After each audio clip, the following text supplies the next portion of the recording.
All right. Hello, everyone. I want to say welcome to everyone for joining our Legacy webinar series. I'm really excited as we wrap up the year. 2023 is coming to an end. To talk a little bit about why I think the Fed won't raise interest rates in 2024. Interest rates have obviously been a super hot topic for really most of 2022 and definitely all of 2023.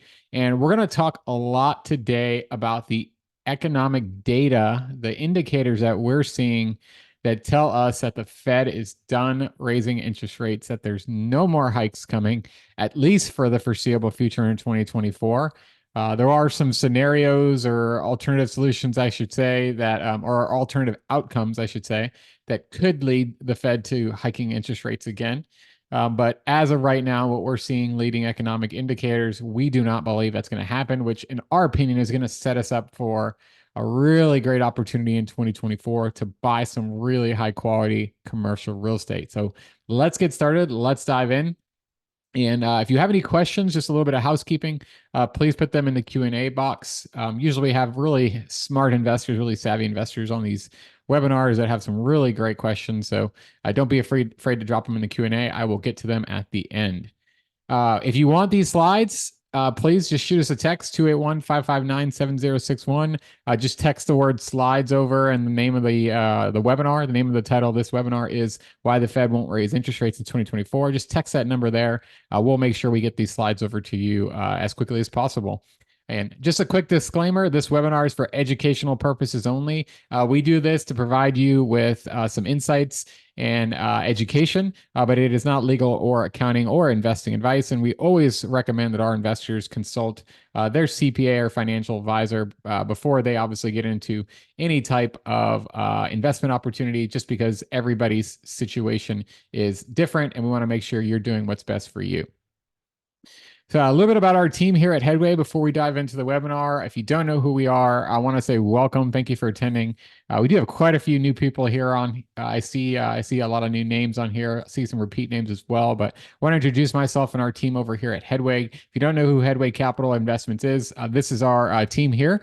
Our company was designed to build and protect the wealth of busy professionals, and we want to provide you, our investing partners, the freedom to do what matters most by providing you with alternative investment options through commercial real estate that generate passive income, right? So our job is to go out, find commercial real estate investment opportunities that cash flow, and have people like you that are on this call partner with us on these opportunities so that you receive cash flow, you receive equity upside, you receive tax benefits, and we do as well. So it's a win-win situation. And this is our team. Sid Shamim is our founder and CEO. They started Headway Capital in 2017 after a successful career in residential investing, or not career, I should successful journey in residential investing. Him and his wife Anam were able to accumulate a little over 30 houses on the single family side before they decided to slowly start to transition their portfolio over to the commercial real estate side. Sid has an oil and gas background in the city of Houston here as well. It's some big firms that I'm sure you're familiar with. His lovely wife, Anam, is our director of business development. Anam is a GI, a full-time doctor by trade. She spends 99% of her time on her patients. She loves her patients. She loves what she does. But she's also very fortunate that she has the opportunity to educate people based on what she's learned from Sid and what she's learned from our team, and help educate other physicians, other healthcare professionals, other busy professionals in general that she runs into across her career about the power of commercial real estate investments. So Anam's a great member of the team.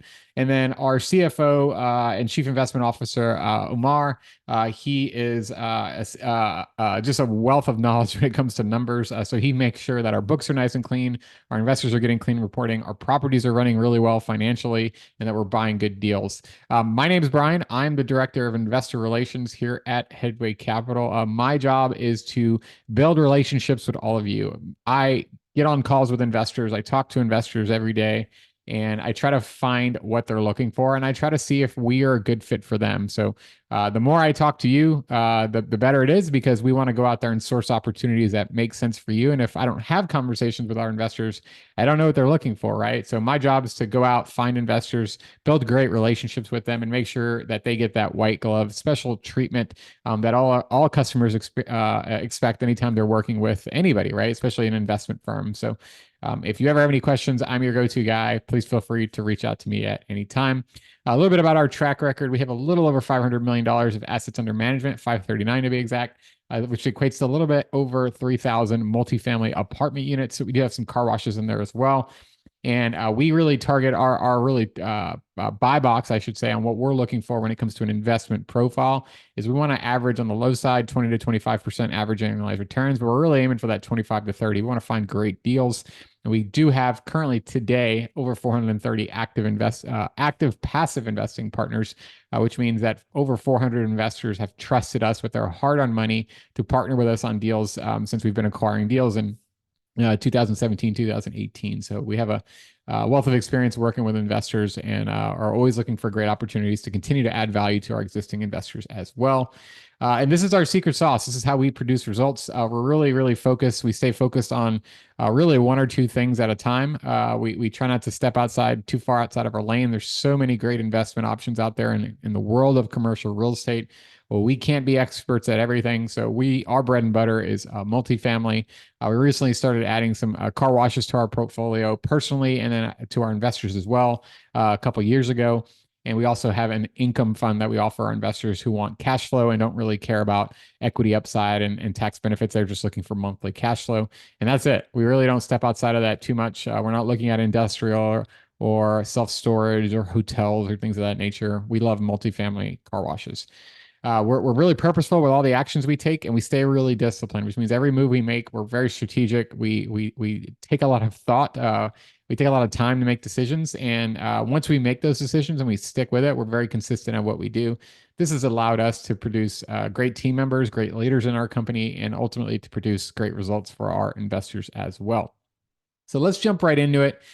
Today, again, we're talking about why the Fed won't raise interest rates in 2024. And I am really going to hopefully not overwhelm you, but I've got quite a bit of slides here. I've probably got 15-ish slides on just some economic data. I want to show you why we think the Fed is done raising interest rates, why there won't be any more interest rate hikes in 2024, and why we're bullish on the opportunities that are coming in commercial real estate in 2024. So let's dive right in. Again, if you have any questions, please put them in the Q&A box.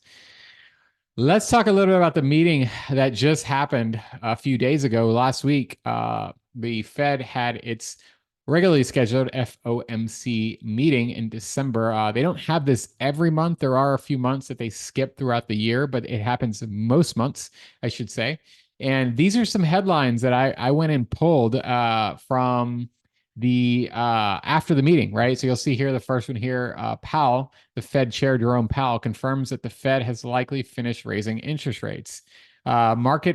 Futures market expects 6 rate cuts in 2024 versus 4 earlier. Fed doesn't need a recession to cut rates, Powell says. The Federal Reserve is willing to cut rates even if the U.S. economy doesn't dip into recession in 2024, Jerome Powell said. It could just be a sign that the economy is normalizing and doesn't need the tight policy. Right. So the Fed, before we get into all this economic data, we'll if you want to change the channel now, you can. The Fed has already came out and said, which I guess kind of makes my job easier.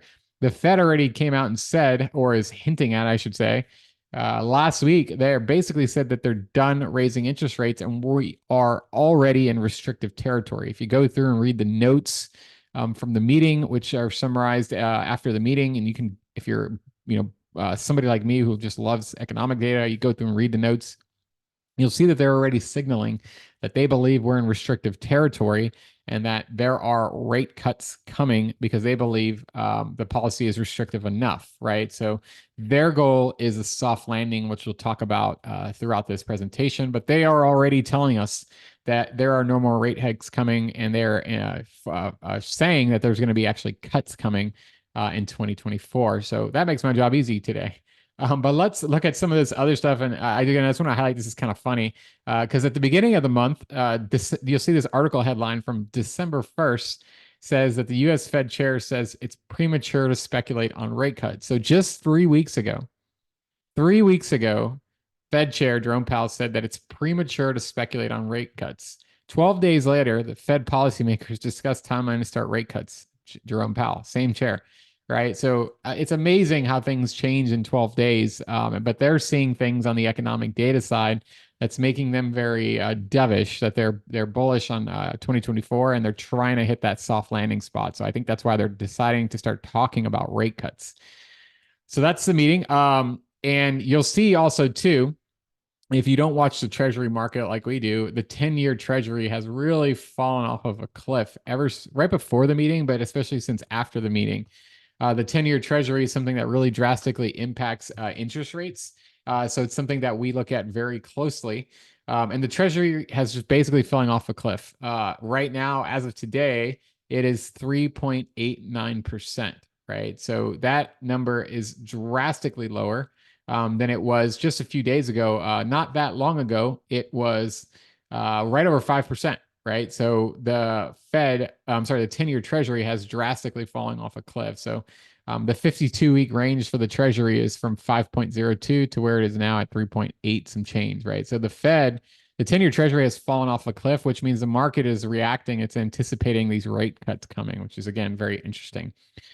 Some other economic data points that I think are really interesting. This is a chart that shows the market expectation for the Fed fund rate. So as everyone on this call, I'm sure knows, the Fed fund rates is the rate that the Fed sets, which is when people say that the Fed is raising interest rates or cutting interest rates, this is what they're talking about. They're talking about the Fed fund rates, right? And this is the rate that affects the trading of currency between banks. The cost of capital is the easiest way to think about it. And you'll see on this chart, this is the market expectations for Fed fund rates from today, December 2023, all the way to December 2025, so 2 years from now. So the market is expecting some pretty rapid rate cuts over the next 24 months, right? So if we go from where we're at now, which is around 5.25, 5.25 to 5.5 on the Fed funds rate, all the way down to the low mid threes 2 years from now, that's going to have a drastic impact on the market. That's going to affect commercial real estate valuations in a positive way. It's going to push up valuations because the cost of capital is going to be cheaper, which should push down cap rates a little bit, increase demand, which should stabilize pricing. But again, really interesting that the market, people that are, I would say, way smarter than I, are predicting the Fed fund rates to drop pretty rapidly over the course of the next 24 months. Now, how fast they do it is up for discussion. Some people think it'll be a slow cut.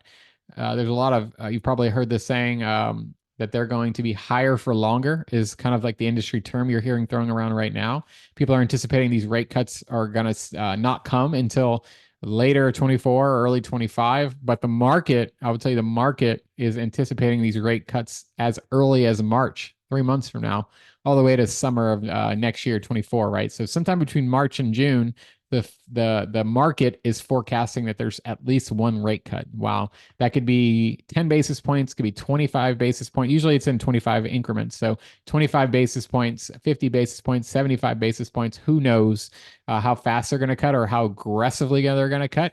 But the market is anticipating some sort of rate cut between now and June. I'm sorry, between March and June of next year. So really interesting stuff. Let's talk a little bit about where inflation is going and why we think, again, why is the Fed dovish, right? Why are they even talking about rate cuts?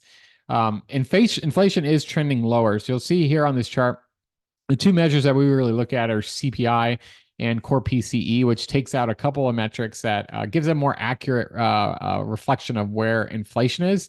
And the Fed's preferred metric is the core PCE metric, right? So that's the one that we really try to look at. This year, when the year started, headline CPI was at 6.4%. As of October, so 2 months ago, it was at 3.2%. So it has drastically fallen off a cliff.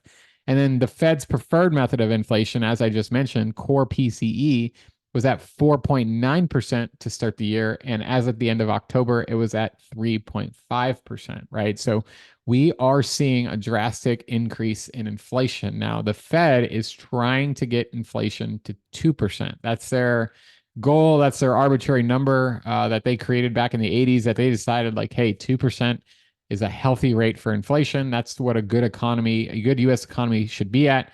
It's been set for the last 40 years. So that's the number they're aiming for. Right now, as of the last print, as I mentioned, uh, headline CPI is at 3.2% and PCE is at 3.5%. And it is rapidly falling off a cliff, so to speak. So we anticipate that it will continue to go in the right direction and inflation will slow down, which will give the Fed the green light for no more rate hikes. As long as inflation is heading in the right direction and it continues to go down, there's no reason that the Fed needs to raise interest rates. Now, of course, the opposite can happen if inflation were to spike.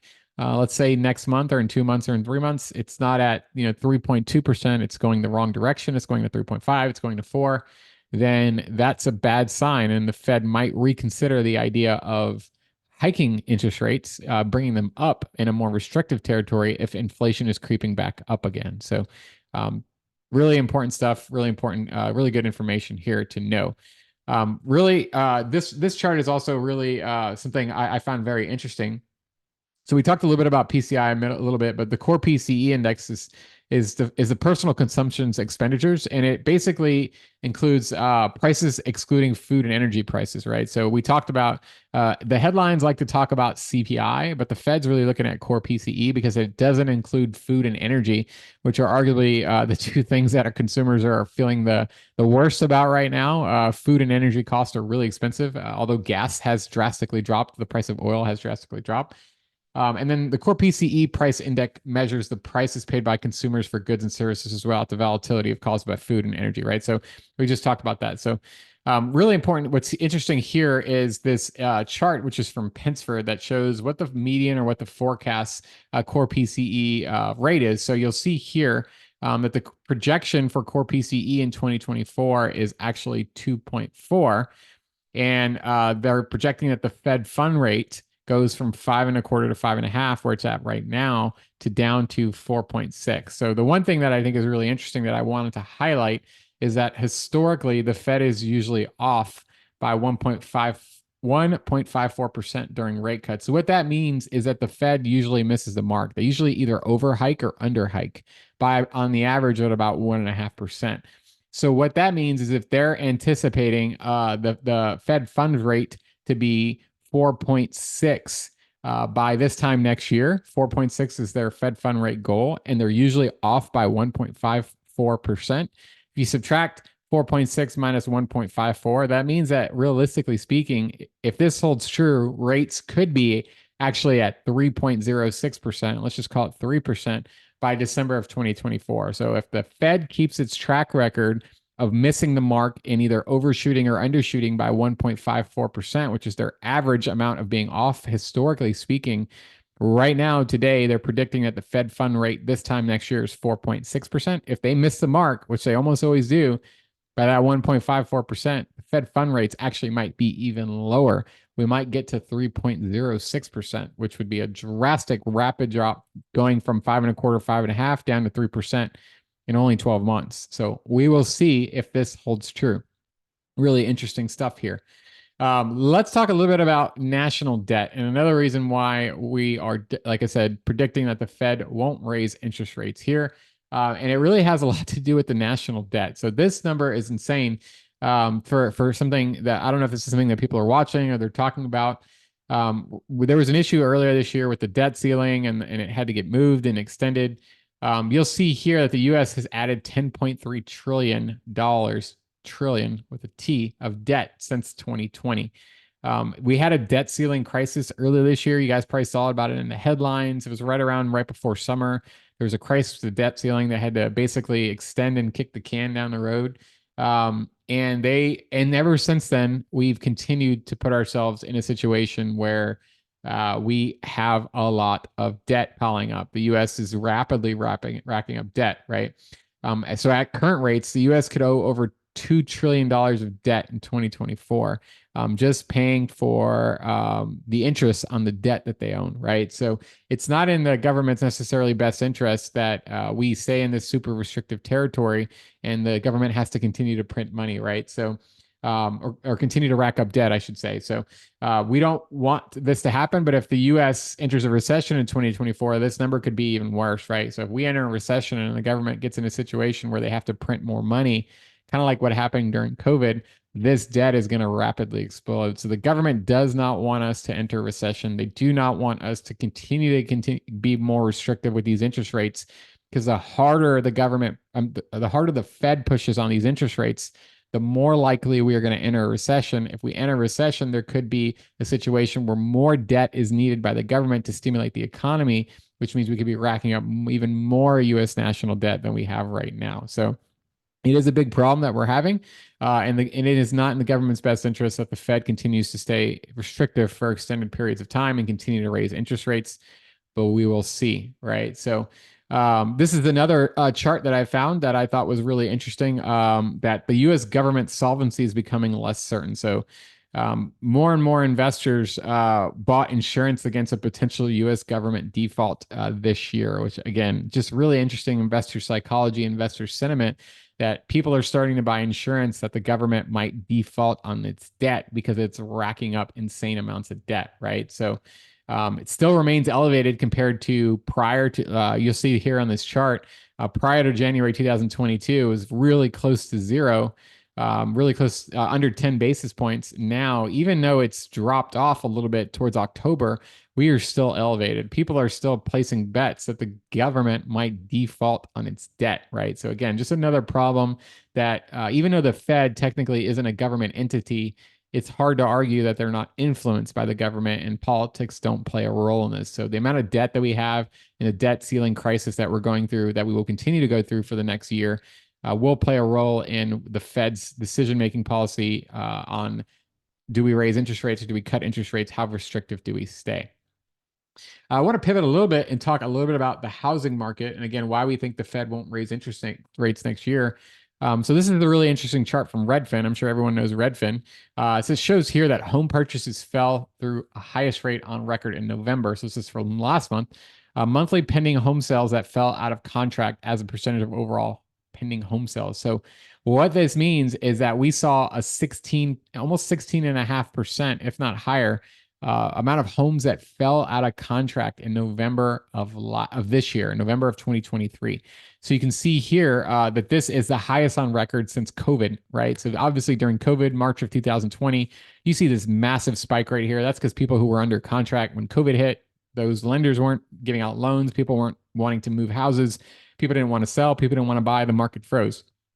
Well, now we're seeing that number as high as it was during COVID, and it just surpassed it, where almost 17% of homes fell out of contract last month. So what that means is that the average residential home buyer, not investors, but just a residential home buyer, somebody looking to buy a house for themselves, personal residents, 17% fell out of contract in November. That goes to show you how restrictive the territory is right now for residential real estate. It's really hard to buy a house. There's not a lot of inventory on the market, and stuff that is on the market, the prices are staying elevated because there's not enough demand. People aren't looking like they were. And if you can buy a house right now, people are either paying all cash so they don't have to deal with the interest rate environment that we're in, or if they are financing, they're having trouble getting financing. And that is what's causing so many homes to fall out of contract, is buyers can't get financing, right? So it's extremely restrictive what's going on in the residential market right now. So again, just another reason the Fed and the government doesn't like the fact that the average American can't go out and buy a house, that it's extremely restrictive right now. We still have really high prices, although not as high as, end of 21, early 22. The prices are still elevated compared to pre-pandemic. And then obviously interest rates are still high. Now they have dropped over the last couple of weeks. We've actually, since the 10-year treasury has started falling, we've seen interest rates fall as well. They're not as restrictive. They're still in the low sixes right now, and they got as high as 8%. But you're still seeing homes aren't moving like they were, right? So another reason why the Fed won't raise interest rates next year, because the market is already frozen. The residential real estate market is already frozen. Let's talk a little bit about inflation today. I know we've kind of talked about this a little bit, but I want to talk a little bit about where inflation's going and how it's already annualized. So it's really important to know. We talked about core PCE, and that's something that the Fed really prefers. That's the preferred metric. This year alone, it's fell from 5.5 to 3.5%, which is a huge win in the Fed's eyes. And if you annualize the last 3 months of core PCE, it's at 2.4%. Remember, we talked about the Fed is aiming for 2%. Well, if you annualize the last 3 months of core PCE, we're already at 2.4%, which is, again, we're getting really, really close to hitting that 2% goal that the Fed prefers. There are some other metrics out there that I think are really interesting. And this is, again, from Pensfert, just a source of data. From Penn State's their College of Business, they have an alternative chart that they put out every so often that measures inflation using some different metrics. And according to their chart, there's a pretty big gap between the core PCE print that the government is showing, which we already talked about is 3.5%, and their measure of inflation is actually showing a 1.7%. We're already below the 2%, right?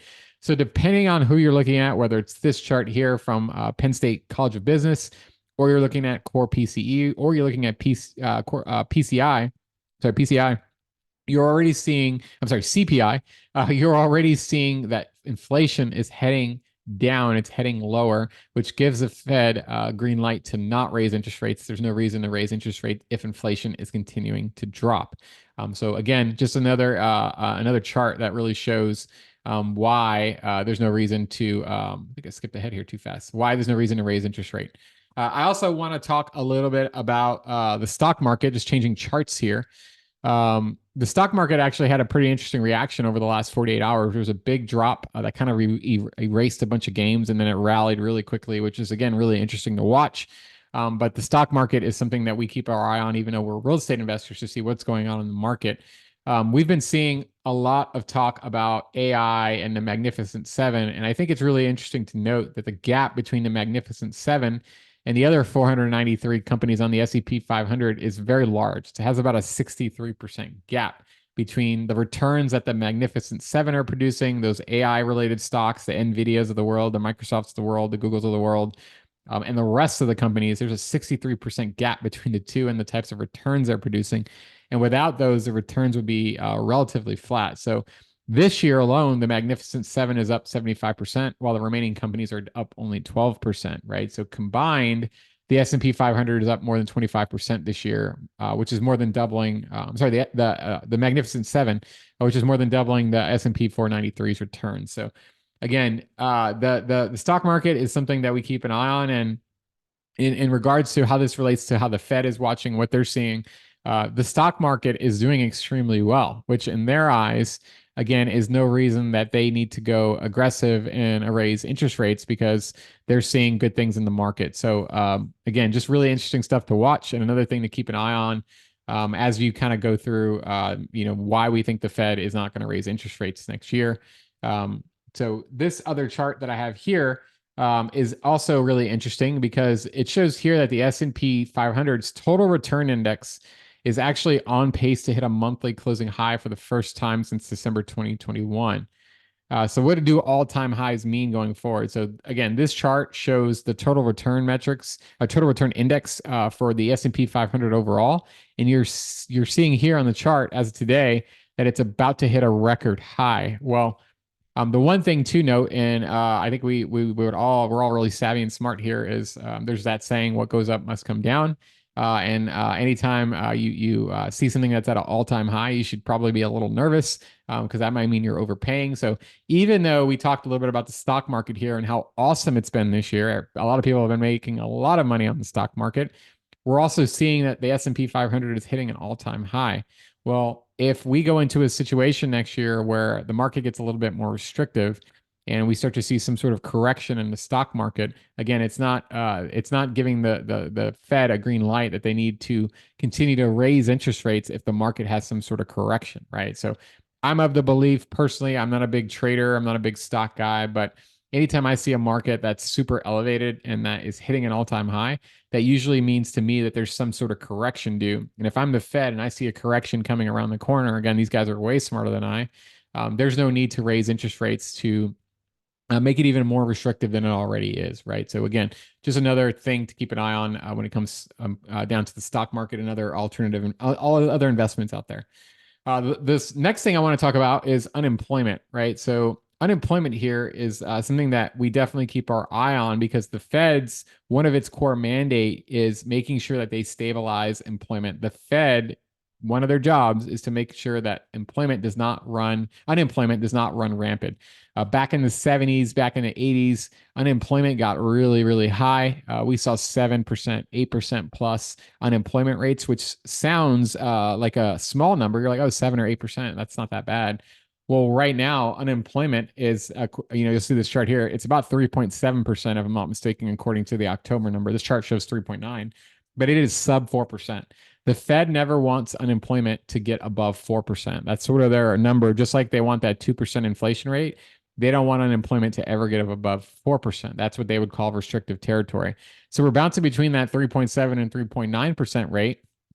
And the unemployment market has been surprisingly strong, right? So that's why the Fed continues to put out this message that we're going to have this soft landing because they're seeing a really strong stock market. They're seeing consumer spending still high. GDP is still really strong, which we're going to talk about here in a second. And unemployment isn't running wild. So in their eyes, they're extremely restrictive. They've got high interest rates. The cost of capital is really high. Inflation is slowing down, and unemployment is not going up. That's a huge win for the Fed. It's exactly what they're trying to accomplish, right? So we've seen steady, healthy monthly job growth, which again puts the Fed in a situation where they don't need to raise interest rates because the unemployment market is still really, really, really healthy. So again, just really interesting stuff. And historically, when the Fed cuts rates, we do see unemployment go up. So again, this is something that I found really interesting, and I want everybody to keep an eye on and remember from this webinar today is that unemployment actually has a pretty serious lag. And historically speaking, if you look at this chart, and I think this chart does a really good job of telling when unemployment rises, the yellow lines show when the Fed cuts rates. So we've been talking about tonight that we predict that the Fed's going to cut interest rates sometime between March and June. At least that's what the market is predicting, and I would agree with it. Historically speaking, unemployment does not go up until the Fed cuts rates. There's a lag effect, right? So today, unemployment's at 3.7%. Historically, when the Fed cuts rate, unemployment can spikes to an average of 7.5%. That's double, right? So if you look at this chart, back in 2020, obviously that was during COVID, we saw unemployment spike to 11 plus percent. If you look back to 2008, which you'll see on this line right here, once 2008 hit and the great financial crisis hit, we saw unemployment spiked all the way to 10 plus percent coming out of the great financial crisis in the late 2010, 11, 12, 13. Going back to the 90s, right? Looking at, or 2000s as well, coming out of 2001 when we had a recession, I believe it's 2003. You'll see here again, unemployment spiked to a peak of 6.3%.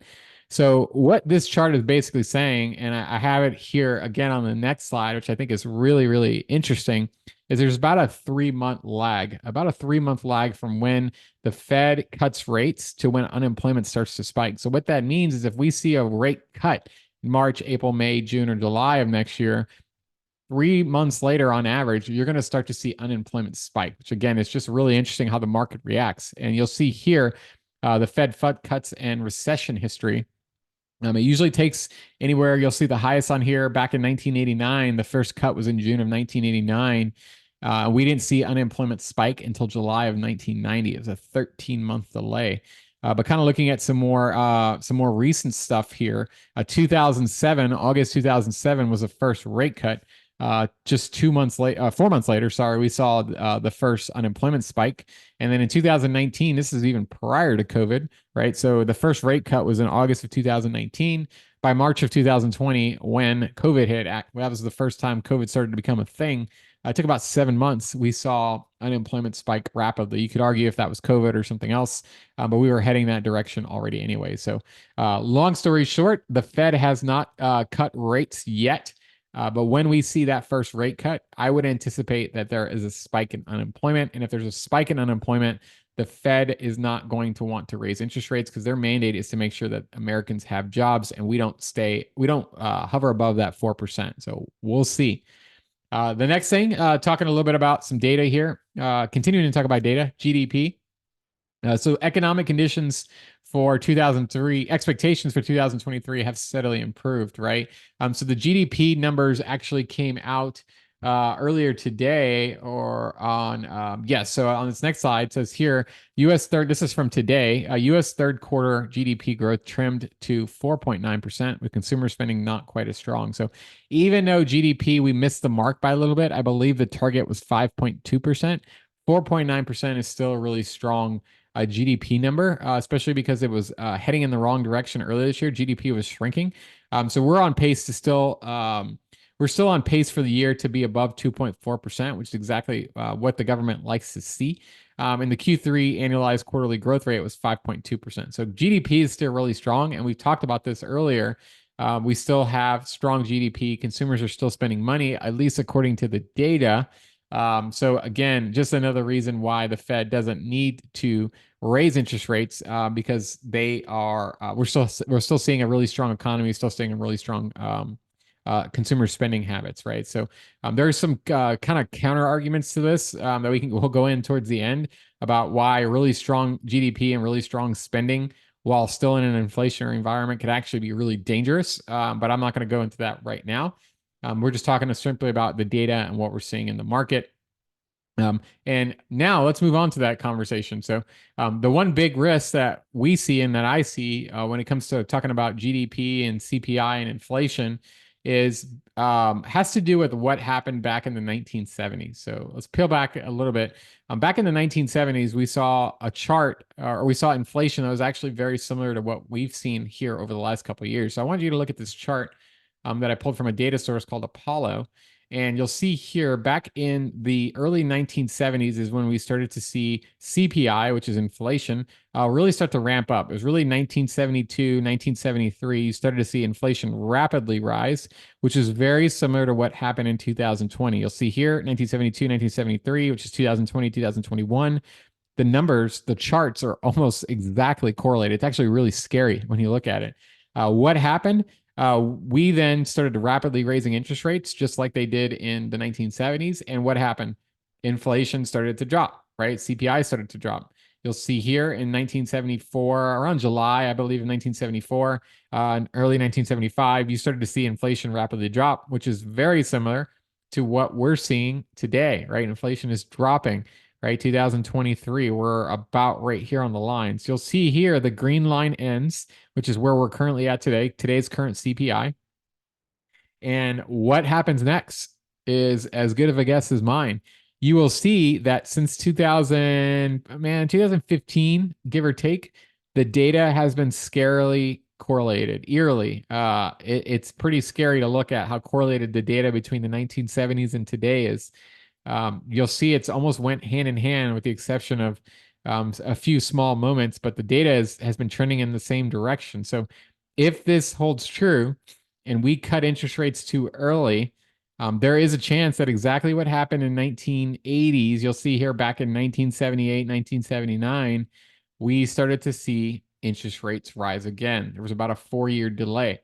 So rates started to go down. Looking at 1976, we started to see CPI and inflation drop. And then about 4 years later, 3.5 years later, by 1980, you see here what happened. Inflation rapidly rose. And what Jerome Powell is trying to avoid is this exact situation right here, right? So right now we are at what I like to call the fork in the road, right? They've been preaching higher for longer. They've been preaching that all year, higher for longer, higher for longer, higher for longer, because what they don't want is this. They are very aware of this chart. What they don't want is this chart to happen all over again. If history repeats itself, we're going to get in a situation where we cut rates too early. Consumer spending is still too strong, which I've talked about tonight. All right, unemployment is not high enough, right? So Americans have jobs. They're able to spend money. GDP is still really strong. Demand is still really strong for consumer goods. And people are still spending money even though things cost more money. Well, if you let your foot off the gas and you get less restrictive, you make it more accommodating, people will start to spend even more money, right? We'll make it even less restrictive, right? Houses will start selling, consumer real estate, consumer purchases will continue to happen. Cars will start selling, commercial real estate will start selling. It's going to really juice up the economy. Well, prices haven't dropped and demand has dropped, of course. So when buyers jump back into the market, what's that going to do to prices? It's going to slowly cause prices to creep back up again because now demand is picking up, right? So if we cut interest rates too early, demand will spike, which will cause an uptick in inflation, a lot like we saw in 1980.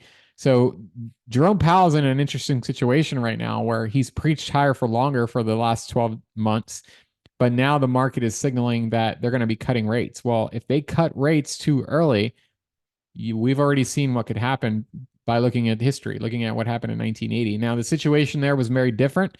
I will say that.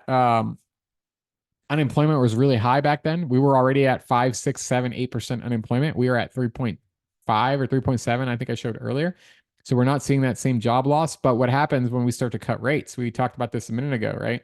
We start to cut rates, unemployment ramps up to an average of 7.5. So again, if we cut rates early, March, April, May, June, unemployment spikes. Will that be enough to stifle demand so that we don't see a repeat of the 1980s where inflation rapidly runs off again? I don't know.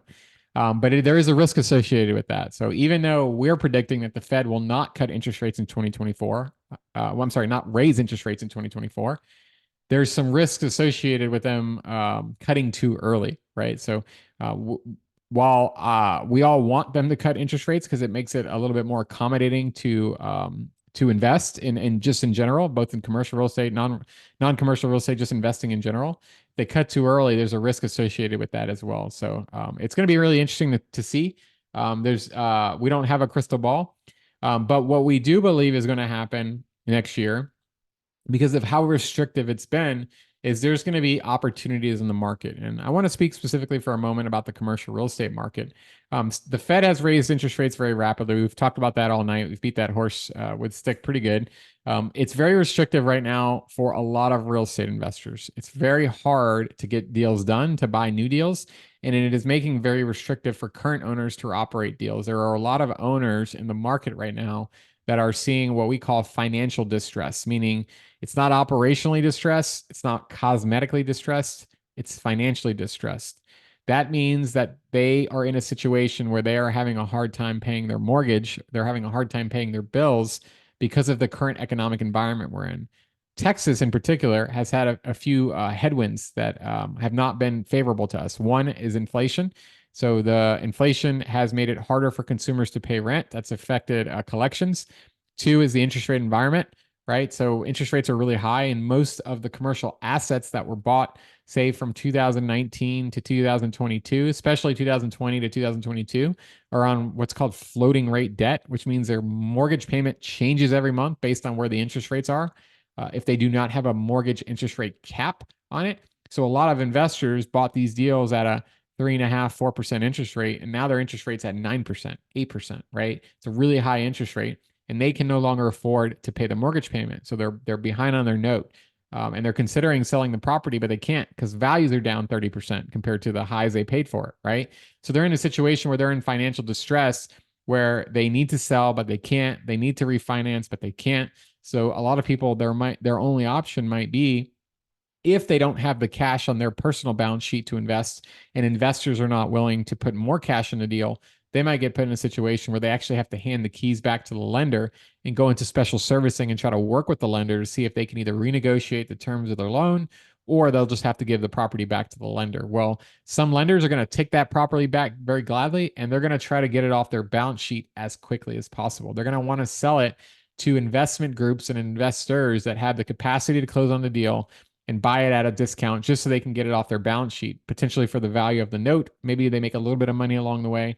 But either way, there's going to be opportunities for savvy investors, savvy investor groups to go in and take advantage of the market to buy these discounted, distressed real estate properties that maybe cosmetically, they might look amazing. They might be in great locations, and they might be collecting rent just fine. They're operationally doing really well, but they just have the wrong debt on there. They're in a bad situation financially because of the mortgage or taxes or insurance too as well.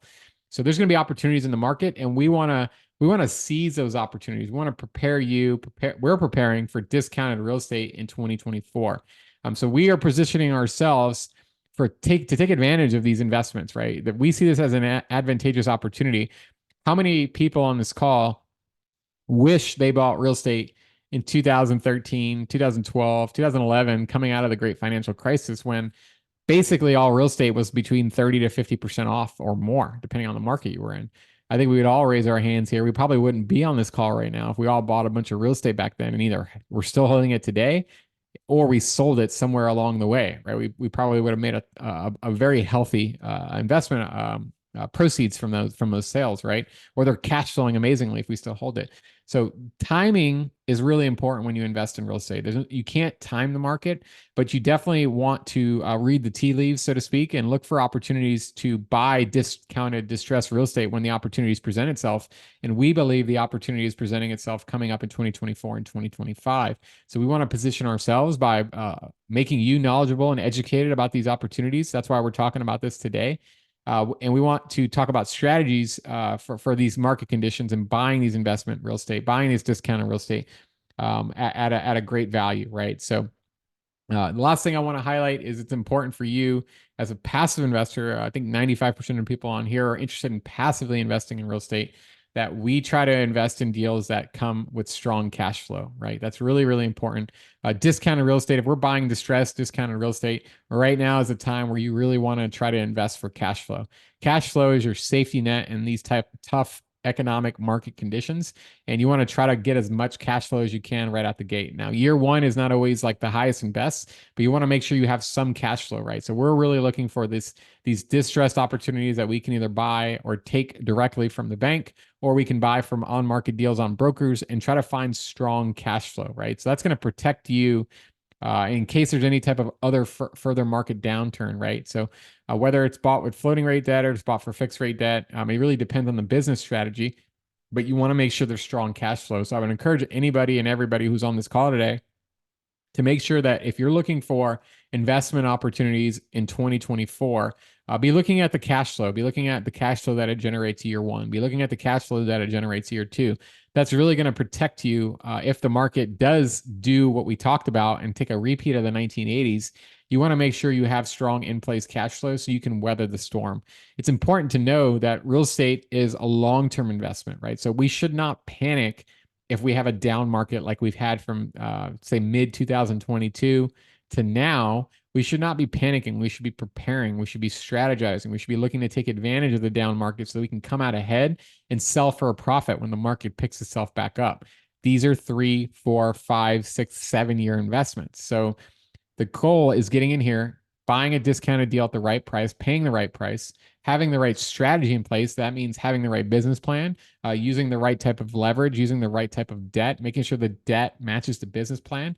If you're planning on getting in and getting out quickly, you might want to buy floating rate debt that's short term. If you're planning on holding for 5, 6, 7, 10 years, you want to buy long-term fixed rate debt, right? So you want to make sure you have the right debt for the right business plan for the right property, right? So there's so many little things that you really want to be looking for when you're investing, when you're analyzing these opportunities. But we believe that these strategies that I'm talking about now, buying discounted real estate, making sure we're buying for strong in-place cash flow, making sure that it has the right debt on the property and that the business plan makes sense and that it's great real estate in a great location with a great operator, you're going to come out ahead. You're going to be very happy that you invested in 3 years. You're going to be very happy that you invested in 5 years, and because these are long-term investments, right? So it's just something to keep in mind. So that's my final statement. So some questions I want to leave you with today is, how do the predicted market changes align with your current investment strategy, right? So think about your investment strategy and the changes we've talked about today. The fact that there are going to be some discounted, distressed real estate investment opportunities that you can invest in for strong cash flow. How does that align with your current investment strategy, right? If you're investing in stocks, if you're in that Magnificent Seven or the S&P 500, or you're investing, in treasury bills and trying to get that 5+%, if you're investing in both short-term and long-term CDs, like how does that align with your investment strategy and the current market changes? If you're able to get 6, 7, 8% plus cash flow, plus you're getting that annualized 20, 25% annualized return, how's that going to benefit you 3 years from now, 5 years from now? So just ask yourself that question. What steps can you take now to prepare for potential investment opportunities? So be thinking about next year, right? If we come to you next year, or any of your investment groups come to you and say, hey, hey, Bill, hey, John, hey, Kirk, we've got an amazing investment opportunity. We're buying it at a discount. It's in a great location. It's operationally performing really well, or we can come around and turn it around really quick. and we think this is going to be a really great investment for you in the next 5 years when we sell it. Are you prepared to actually invest? Are you prepared to put in your hard-earned capital into this deal? These investment opportunities typically are anywhere from $50,000 to $100,000 per investment. Do you have the cash ready, or is it tied up somewhere else? Are you going to miss the boat? Are you going to miss the opportunity to invest during what we think is going to be a very short window? Be prepared, right? And then how can you leverage expert insights to make informed investment decisions? So all the resources I've shared today, I'm happy to share the slide deck with it to anybody. All the places, this is all public data. It's not some secret place I have data. Most of it is Markets and Millichap, some resources like Apollo. There's some Fed data in here, which you can look up at your own. There's Redfin, which has a lot of residential data. There's Pensford that puts out a lot of economic data. All this stuff is ready, accessible, and it's important for you, if you're a savvy investor, to make sure you're looking at these insights and making your own decisions. We've shared our opinions today. It's not investing advice necessarily. It's just our opinion on what we think is going to happen, but you need to make your own decision on what you think is best for you and where you're at in life. If you're closer to retirement, your strategy is very different than if you're 35 years old, right? And you're looking to invest now for long-term growth. So just think about that. So just a little bit about the opportunities we have before we jump into Q&A here. Hopefully we got some good questions. I haven't checked the question box yet, but hopefully we got some good stuff in there. Type of investment opportunities we have here at Headway, the things we're preparing for next year. We want to buy distressed apartments. We want to buy multifamily next year. We're big multifamily operators. Like I mentioned, we have over 3,000 units. We're vertical. We do manage 1,200 of those units on our own here in the Houston, Texas market. So we're experienced owners and operators. We're not just investors, we're operators as well. So we really know how to squeeze the juice out of the lemon, so to speak. We want to find some more great real estate to do that for our investors. We also have our income fund that is open to invest in today. So if you're somebody who's only looking for cash flow, you love cash flow, and you want to get a 8% return on your money every year without having to worry about lifting a finger, then we have our income fund that produces an 8% return for a $100,000 investment. If you want to put in less, it does have an option there as well. You can get up to a 6% return if you put anything less than $100,000. So you could put $25,000, $50,000, $75,000 in and still benefit from that 6% return going forward, right? So when it is liquid, which I love, gives you that option as well. And then we're always looking for an opportunity to buy car washes as well. We bought we presented our first investment offering on car washes earlier this year. It was our third investment in car washes individually, but as a investment group, we presented this to our investors for the first time earlier this year, and it has been going phenomenally well. Our investors have been receiving all their monthly distributions on time, and we're looking forward to buying more car washes in the future in both the Carolina market, the Texas market as well. If you want to be a part of these investment offerings, you want to join our private investor club. We only provide these investment offerings to our investors that are on our list that have joined our private investor club. And by joining the club, you'll gain access to in-person events, property tours that we do here in town, our educational webinars, private webinars that we do as well, not just the public ones. And then obviously you get access to our exclusive passive investment opportunities. The only requirement that we have is that you submit an application. You get on a phone call with either me or Sid or somebody on our investor services team, and you must be an accredited investor. Those are the only qualifications. And you have to be ready, willing, and able to invest when the time comes. You don't have to invest in every deal, of course not. You have to verify and vet the deal yourself to make sure it qualifies for you, checks out for you what you're looking for. But we want to make sure you're an accredited investor. That just means you have a certain net worth and or a certain income. So you either have to have a $1 million net worth that does not include your primary residence, or you have to make at least $200,000 a year if you're single from a W-2 tax filing standpoint, or $300,000 a year if you're married and combined incomes joint filing. So really simple. So I would encourage anybody, if you want to join our private investor club, scan this QR code or just shoot me an email, follow-up email. The link will also be in the follow-up email you get from me as well. Sign up. Get on a call with me. Won't take more than 15 or 20 minutes. We'll have a conversation about you. I like to get to know all of our investors. It's a very personal relationship. We're not transactional. I'm not transactional. We don't treat you like a number. We want to get to know you, your story, what you're looking for, what type of deals get you excited, so we can go out there and hunt for those deals. So it's in your best interest to get on a call, join our investor club. If you want interest in that income fund, like I mentioned a few minutes ago, scan this QR code as well, or just shoot me an email. Happy to get you some more details about the income fund. If you got some extra cash sitting around, You got 25, 50, 75, 100 plus $1,000. You want to just get that monthly mailbox money, that cash flow. This is a great place to park your capital. It is liquid, which means that if you need to pull your money out, you simply just send us an email, say, hey, Brian, I need my money back, or I need some or all of my money back. And we do our very best to get you that money back in 90 days or less. Usually it's much quicker. Our average is actually around 45 days or less. But I like to say 90. Better to under promise and over deliver. But you will get your money back as quickly as we can get it back to you. Let's open it up to Q&A here. Again, if you want these slides here, 281-559-7061. I don't have a lot of time for a lot of Q&A because I do want to be respectful of everyone's time. It is the holiday here. So I'll just take a couple questions that I see coming in. If you want to drop something in, please drop it in the Q&A box now. Let's see what we got on here. Let's try to see if we can find a good question.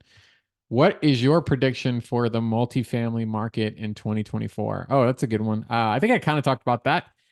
So I think the multifamily market, I think you're going to see a few things happen. One, I think you're going to see investors slowly start to jump back into the market once interest rates start to drop. So we are already seeing, I'll just kind of give you some insights on what we're seeing. We are already starting to get calls from brokers and sellers that need to sell their property and that are looking to offload their property before they lose their property, right? So it is starting to happen. It's not happening in exodus. It's not happening in mass. We're not getting 100 phone calls a week, but we're starting to get tricklings of this from brokers.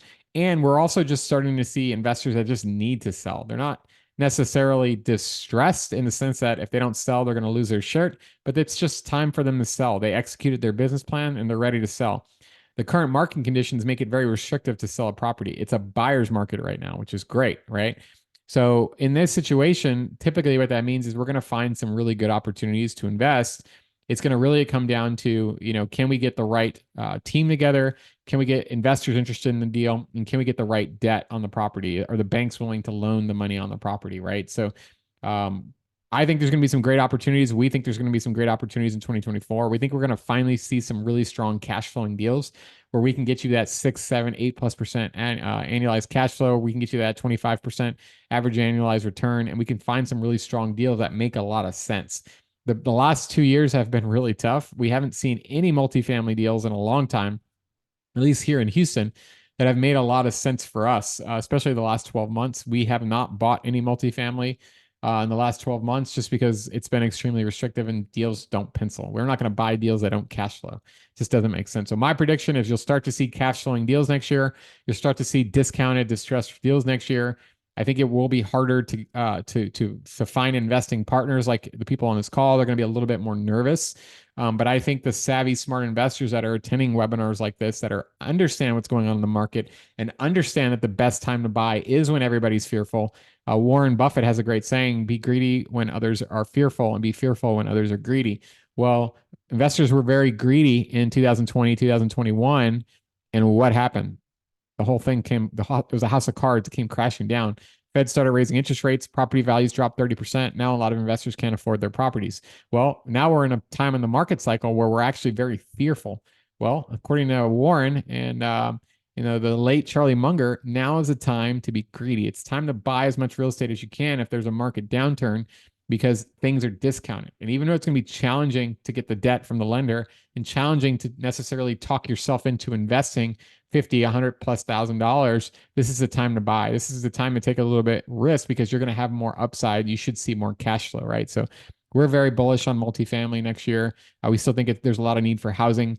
If the market does get less restrictive and buyers start jumping in the residential market, you will not see prices decline. The only way residential real estate, single family homes, in my opinion, are going to decline in price are if we see massive unemployment. Massive. I'm not talking about 5, 6%. I think you're going to have to see just a historic number you've never seen before. That's the only way prices are going to drastically drop because people won't be able to afford homes. Well, if interest rates start to drop, like their Fed is signaling that they're going to do, that's going to stimulate demand in the residential market. Well, homes are already really expensive. What do people do when they can't afford a home, even when interest rates are high or lower? They rent. Right. So that means buying residential single family real estate, buying multifamily apartment real estate still is going to make a lot of sense because a lot of people are going to be renters by necessity, not renters by choice. So buying great affordable housing and B-class assets that were built in a great era, 80s, 90s, 2000s, that's still cash flow really strong, that has some value upside. I think it's going to be a great time to buy real estate. You just have to be very, very selective and very careful and partner with the right people. So great, great question. Let's see what else we got here. Actually, that was the only question I saw. So it is 6 o'clock, so it has been an hour. So I did take up all of your hour. I do apologize for that. Usually try to be a little quicker, but we just had a lot of data to cover. I want to thank everyone for attending today's webinar. This is the last webinar of the year. Our next one, I believe, is on January 4th, if I'm not mistaken. So please, I look forward to seeing everybody next year. I want to thank everybody for attending. I want to say, I hope everyone has a great break. I hope everyone has a happy holidays. Hope everyone has a great new year. We're really excited about 2024. If you have not connected with me on a call, please, now is the time to do so. I will be available for calls during the holidays. Obviously, I won't take a call on Christmas or New Year's, but I definitely have time before or after to squeeze in calls with investors. If you're off and now you can squeeze in time for a call, please get on my schedule. Please call me. Please call Sid. Please shoot us an email. We'd love to talk to you and get ready for 2024. If you're finally ready to take the leap and you want to buy discounted real estate and you missed out on the opportunity prior, 5-10 years ago, and you want to catch the next cycle, now's the time to have conversations. Let's see if our investing strategy and our investing thesis makes sense for you. Please reach out to us. You can reach us at investor@headwaycapital.us, or you can email me directly, brian@headwaycapital.us. Or just go to the website, fill out our form, and somebody on our team will reach out to schedule a call with either me or Sid. But thank everyone for attending tonight. I hope everyone has a great rest of their evening, and we will hopefully talk soon.